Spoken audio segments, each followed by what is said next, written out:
All right, so first of our two screencasts on the appendicular skeleton, we're going to start with the upper extremity. First and foremost, when we talk upper extremity, we are starting at the proximal end. We're starting with the pectoral girdle. We're going to work our way down to the phalanges. When we talk about the pectoral girdle, the shoulder, there are two bones that determine the pectoral girdle. The clavicle is first. Now, the thing to recognize about the clavicle is it's basically it's got kind of an obvious S-curve. Okay, so you can see an obvious S-curve. Now, at the medial end is the sternal end. Okay, so the medial end, this is at the sternum. You can feel this if you put your finger in the jugular notch, which we've done in class before. If you put your finger there and you lift a shoulder, you can feel how that clavicle moves and articulates with the sternum. At the lateral end, this is at the acromion process, so it's a particular component or particular part of the clavicle, which is the second bone of the pectoral girdle. So I'm going to say acromion process. Now, the junction of the S-curve right here, this is where that's the common site for fractures. So when people break their clavicle, almost always it's that general place. Now, what's interesting is to look at the curve. When you look at the curve and you look from the anterior side, okay, so this would be my medial end. Okay, this would be my medial end, and this is my lateral end, A-L, lateral end. So this is at the acromion process, this is at the sternum. You can see that common S-curve, and it gives it a very unique feature and gives it that ability to support the pectoral girdle, but it also gives us quite a degree of movement. Now, the scapula, considered the shoulder blade, the interesting thing is it's situated between the second and seventh vertebrae, but it does not articulate at all with the vertebrae or the ribs. Okay, it just kind of is held there by musculature. Okay, key landmarks: spine, acromion process, coracoid process, glenoid fascia, medial border. So again, here you can see, here's my medial end of my clavicle. So this is my clavicle. Here's the sternal end. Sternal end, medial end. Here's the lateral end, or the acromion process. So this right here is my acromion process on the clavicle.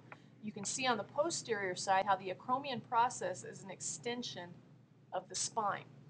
Now, so it's the acromion process. Now remember in class when we felt the bony, you can feel the bones of your shoulders. What you're actually feeling is you're feeling the acromion process. That's what you feel when you palpate that area of your shoulder.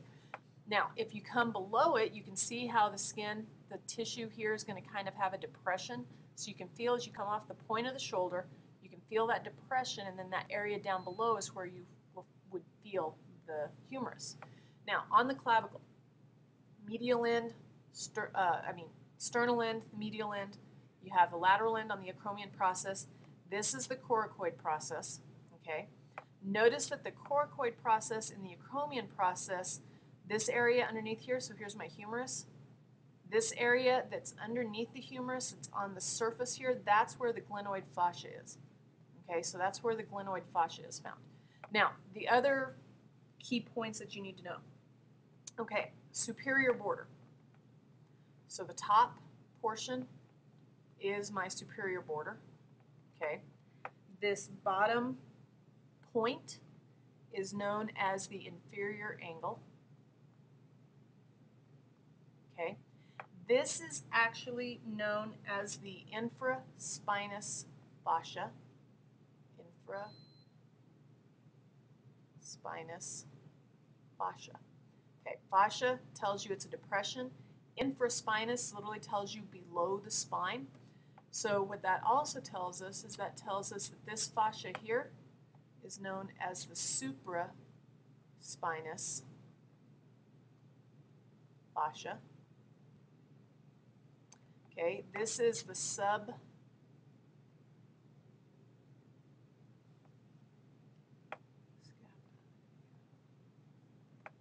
subscapular fascia. Okay, I have a lateral border. So obviously this is the lateral side of my scapula. So this is my lateral border, which also tells me that this side is my medial border.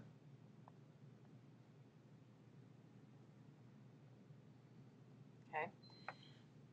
So let's see, we've got the spine, we've got the coracoid process, we've got the acromion process, we have the superior border, the inferior angle, the medial border, the lateral border, the subscapular fascia, the supraspinous fascia, the infraspinous fascia, and I think that's pretty much it. So those are the pieces, those are the projections and the depressions. In other words, the surface features of the scapula are expected to know. Now remember, you have to know the scapula and you have to know the humerus. So humerus. Nice thing about the diagram in your book, the diagram in your book gives you all the key points. So obviously you need to know the head, anatomical neck versus everything else. Now, greater tubercle, lesser tubercle. Notice that the greater tubercle is superior to the lesser tubercle. That's partly where we get greater and lesser. We have the intertubercular groove. In other words, this groove here that runs between the tubercles, between, okay? You have the radial groove, and you can see that area coming around, and then we have the deltoid tuberosity. Deltoid tuberosity is going to be where the deltoid muscle will attach to the humerus. So the deltoid tuberosity, you can look at this and see what's going on. Here's my posterior view, by the way. Here's my anterior view. So at the proximal end, we start with the head, we have the tubercles, we have the intertubercular groove. We come down a little bit, we have our deltoid tuberosity. On the posterior side, you can see how the deltoid tuberosity ties into what's known as the radial groove. Okay, then you come down all the way to the distal end. Now, distal end, remember, this is where we see the humerus articulate with both the radius and the ulna. Now, the nice thing is we have grooves. Okay, so this is my olecranon fascia. Right here, this is on the posterior side. We have medial epicondyles, we have lateral epicondyles.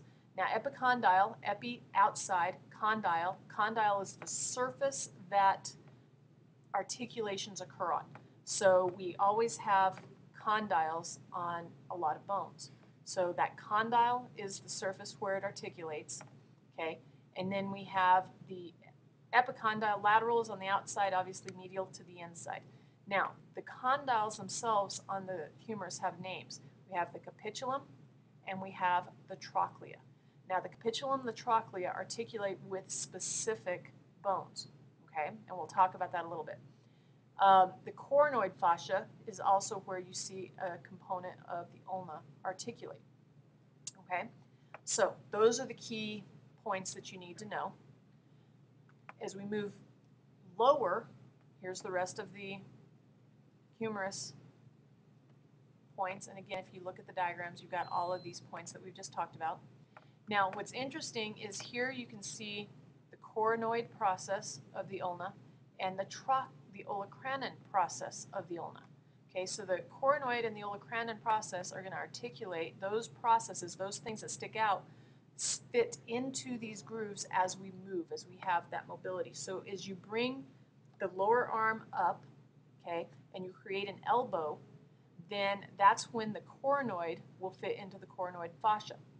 When I straighten my arm and I stand in anatomical position, then the olecranon process of the ulna, okay, remember the monkey wrench part, is actually going to fit into this groove, this fascia of the humerus. And that's why our arm, when you stand, is perfectly straight. And you don't seem to have anything sticking out, okay? So when you look at the radius and the ulna, the big thing is to recognize the location. Radius is thumb side. Now this is anatomical position. So remember the thumb is always facing lateral. Okay, so our thumb is always to the lateral side. So that's where our radius is. Okay, now the head of the radius, remember that was that circular area, radial. Radius makes us think, okay, round. Articulates with the humerus. Okay. Now, if you look at the humerus, if we're talking thumb side, that means the radius is what's articulating with the capitulum, okay? The ulna is what's articulating with the trochlea.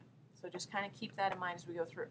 Ulna now is on the pinky side, okay? The ulna overlaps the humerus because of the olecranon process. Notice we have a trochlear notch. Well, that trochlear notch tells you that it articulates with the trochlea on the humerus, all right? And you can see how the different parts fit together. One of the cool things here is also what's known as this interosseous membrane that kind of helps to hold the bones together, and we'll talk about that a little bit when we talk about articulations.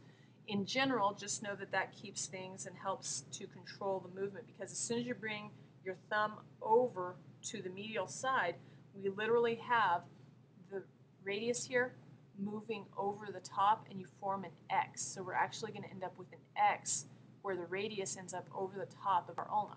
And that's what happens when we rotate our thumb to the medial side. Now, the bones of the hand. Okay, there are 8 carpals, 4 rows by 4. You do need to know the different carpal bones. So the easiest way to remember the carpal bones is to come up with a mnemonic. Now, this is a very nice G-rated mnemonic. Sam likes to push the toy car hard. You can see the toy car hard is the trapezium, the trapezoid, the capitate, and the hamate. Okay. Sam likes to push, so scaphoid, lunate, triquetrium, pisiform. Now the pisiform you can actually feel. If you go to the base of the palm of your hand on the medial side, you can actually feel that bone, and it's right there in the middle of the distal, I don't know, I guess you call it a wrinkle of your wrist, and you can actually feel a bone that sticks up. It's like a perfect little round little bone underneath. And you can feel that, and what you're feeling is you're actually feeling the pisiform here. You're feeling this part of the bone. Okay, so as we continue, then you have the metacarpals. The metacarpals are what form your wrists, your knuckles, I mean. Okay, so literally what you see is you see the phalanges bend. So it's actually this part right here is where we see the knuckles form, although this is my thumb, so technically there, I guess. In any case, that's what sticks out. So these are solid bones from the wrist all the way to your knuckles. And notice they are like miniature long bones.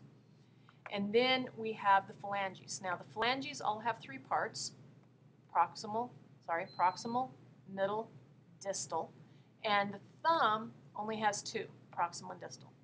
Okay?